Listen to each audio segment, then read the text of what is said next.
وہ 4 حیوان جو دانیل نے دیکھے۔ عدالت کا دن دانیل نبی کی پیشن گوئی میں بیان کیا گیا ہے، اور جبکہ اس سے ہمیں زیادہ دلچسپی ہونا چاہیے۔ اسی طرح کی پہلی پیشن گوئی میں پہلے بھی اتنی ہی دلچسپ پائی جاتی ہیں۔ یہ دانیل نبی کی پیشن گوئی کے 7ویں حصے میں دیکھی جا سکتی ہے۔ اول، پیشن گوئی دانیل کے دور کے بعد کی آنے والی کچھ باتوں اور کی عدالت کے دن سے بھی پہلے کے بارے ہمیں بتاتی ہے۔ ان میں متعدد بادشاہتوں کا عروج و زوال شامل ہے۔ اس باب میں ان سلطنتوں کی نمائندگی 4 حیوانوں سے کی گئی ہے۔ پہلا شیر ببر کی طرح ہے، دوسرا ریچھ کی مانند، اور تیسرا 4 سروں والے تیندوے کی مانند تھا۔ پہلا شیر ببر کی مانند تھا اور عقاب کے سے بازو رکھتا تھا، اور میں دیکھتا رہا جب تک اس کے پر اکھاڑے گئے اور زمین سے اٹھایا گیا، اور آدمی کی طرح پاؤں پر کھڑا کیا گیا، اور انسان کا دل اسے دیا گیا۔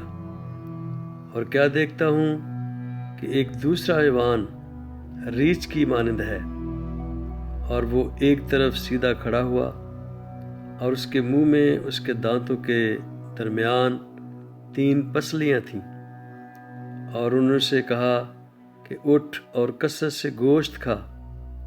پھر میں نے نظر کی اور کیا دیکھتا ہوں کہ حیوان تیندوے کی مانند اٹھا، جس کی پیٹھ پر پرندے کے سے 4 بازو تھے، اور اس حیوان کے 4 سر تھے، اور سلطنت اسے دی گئی۔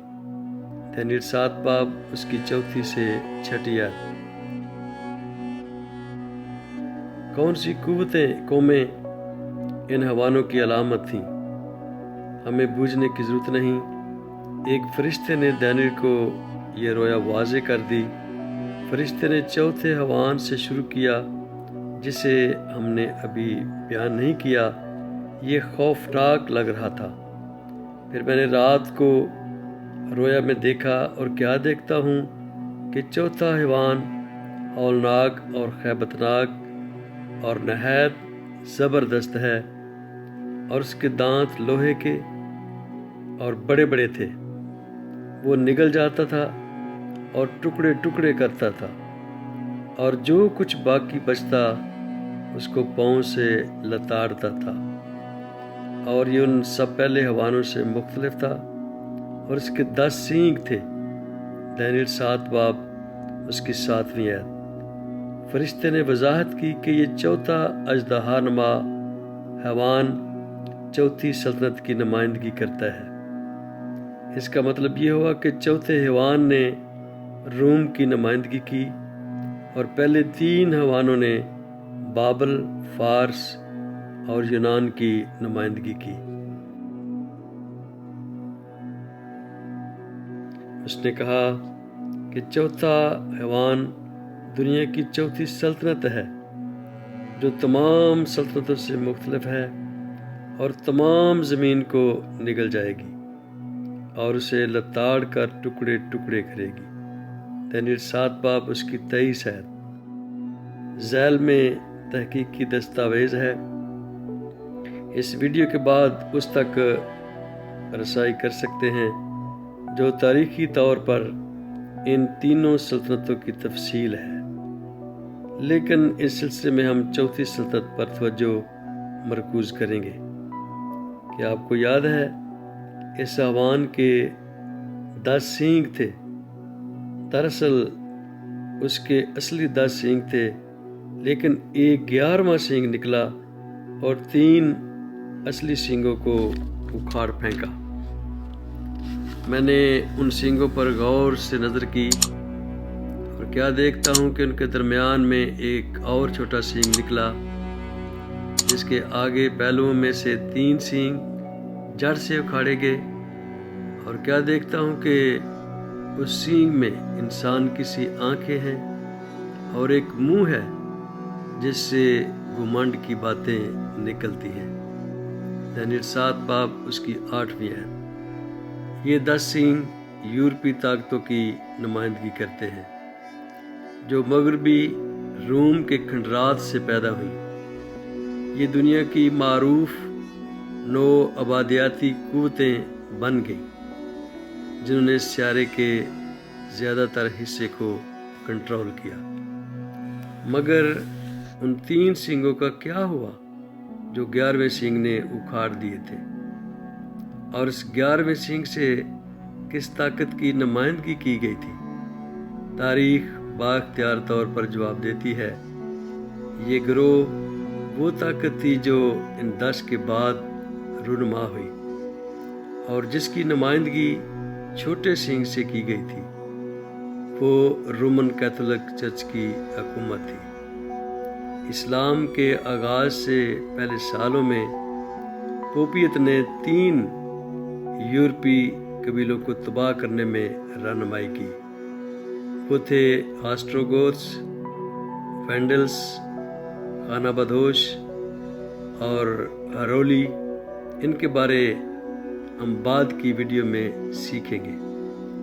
ہم جانتے ہیں کہ یہ چھوٹا سنگ پوپیت ہے، اس لیے نہیں کہ یہ چھوٹا تھا، محض اس لیے نہیں کہ اس نے 3 قبیلوں کو اکھاڑ دیا، مگر کیونکہ یہ ایک مذہب اور ملک تھا، وہ جس نے خدا کے خلاف کفر کی باتیں کی اور جس نے اس کے لوگوں کو اذیت بھی دی۔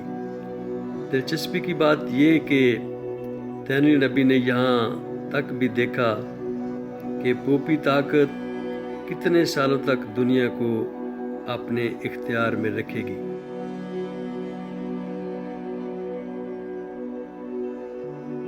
وہ حق تعالیٰ کے خلاف باتیں کرے گا اور حق تعالیٰ کے مقدسوں کو تنگ کرے گا اور مقررہ اوقات و شریعت کو بدلنے کی کوشش کرے گا، اور وہ ایک دور اور دوروں اور نیم دور تک اس کے حوالے کیے جائیں گے۔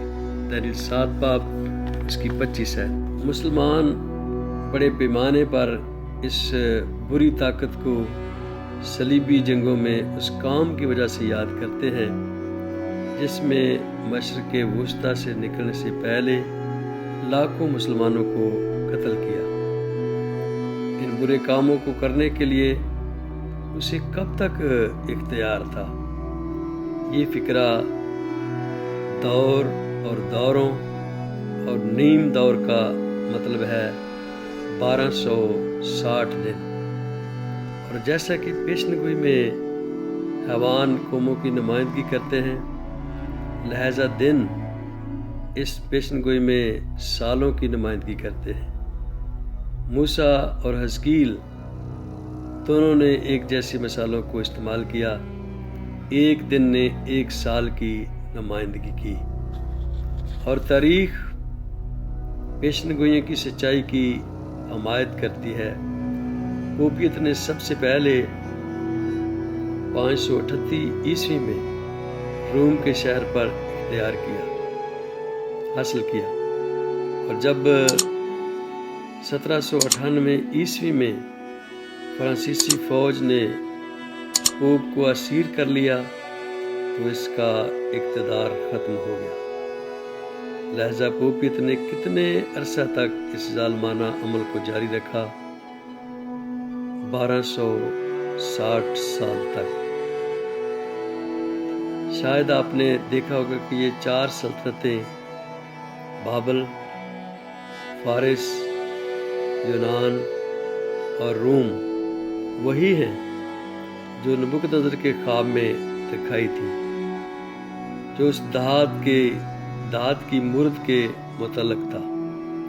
دانیل 7 باب میں پوپیت کے برے کام کے فوراً بعد آسمان میں عدالت کا منظر نظر آتا ہے۔ ہم آسمانی عدالت کے بارے اپنی اگلی ویڈیو میں مطالعہ کریں گے۔ آمین۔